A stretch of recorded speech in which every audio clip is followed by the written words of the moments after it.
ప్రపంచం మళ్ళీ రెండు శక్తులుగా విడిపోతుంది.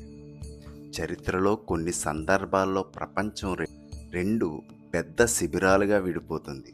అప్పుడు ఒకవైపు భౌతికవాదం, మరోవైపు మానవ విలువలు, ధర్మ, స్వేచ్ఛ. ఇలాంటి సమయంలో యుద్ధం దాదాపు తప్పనిసరిగా మారుతుంది.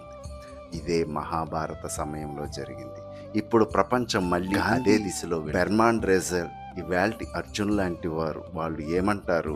యుద్ధం ఎట్టి పరిస్థితుల్లోనూ చేయకూడదు, చంపడం కంటే చనిపోవడం మంచిది. ఇది అర్జునుడు కూడా అన్నమాటే. అతను యుద్ధం ముందు ఇలా చెప్తాడు: మన వాళ్ళని ఎలా చంపగలను? రాజ్యం కోసం రక్తపాతం ఎందుకు? నేను వెనక్కి వెళ్ళిపోతాను. కానీ అప్పుడు కృష్ణుడు అవసరం అయ్యాడు. కృష్ణుడు అర్జునుని చూస్తూ చెప్పాడు: మంచితనం భయంతో వెనక్కి తగ్గితే చెడు ప్రపంచాన్ని ఆక్రమిస్తుంది. అందుకే ధర్మం కోసం, సత్యం కోసం, మానవత్వం కోసం కొన్నిసార్లు పోరాటం అవసరమవుతుంది. మంచితనం యుద్ధం చేస్తే కూడా అది పవిత్ర యుద్ధం అవుతుంది. ఇది చాలా లోతైన మాట. మంచితనం యుద్ధం కోసం యుద్ధం చేయదు, అదే ద్వేషంతో యుద్ధం చేయదు. అది కేవలం చెడు గెలవకుండా ఆపడానికి మాత్రమే పోరాడుతుంది. అందుకే మంచి చేతిలో యుద్ధం కూడా ధర్మయుద్ధం అవుతుంది. భవిష్యత్తులో ప్రపంచం మళ్ళీ రెండు శిబిరాలుగా మారుతుంది. ఒకవైపు భౌతికవాదం, అధికార దాహం, టెక్నాలజీ ఆధిపత్యం, డబ్బు కేంద్రిత జీవితం.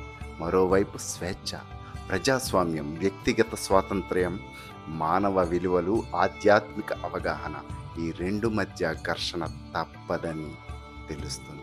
అప్పుడు మళ్ళీ ఒక కృష్ణుడు అవసరమవుతాడు. ఇది ఈ భాగంలోని అత్యంత గొప్ప భావం.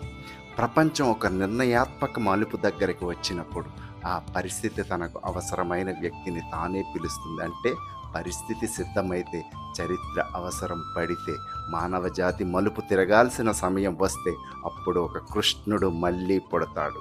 మహా సంఘటన, మహా వ్యక్తిని కూడా తీసుకొస్తుంది. కృష్ణుడు ఎందుకు భవిష్యత్తుకు ముఖ్యుడు? ఎందుకంటే ఆయన కేవలం శాంతి గురువు కాదు, కేవలం యుద్ధ నాయకుడు కాదు. ఆయన సంపూర్ణతకు ప్రతీక. ధైర్యం, ప్రేమ, జ్ఞానం, కార్యం అన్నీ కలిసిన వ్యక్తి. భవిష్యత్తు ప్రపంచానికి ఎలాంటి నాయకత్వమో అవసరమో ఆయన. ప్రపంచం మళ్ళీ మహాభారత స్థితికి చేరుతుంది. ఒకవైపు భౌతికవాదం, మరోవైపు మానవ విలువలు నిలబడతాయి. అప్పుడు గాంధీలా భయపడే అర్జునుడు కాకుండా ధర్మం కోసం నిలబడగల కృష్ణుడి చైతన్యం మళ్ళీ అవసరమవుతుంది.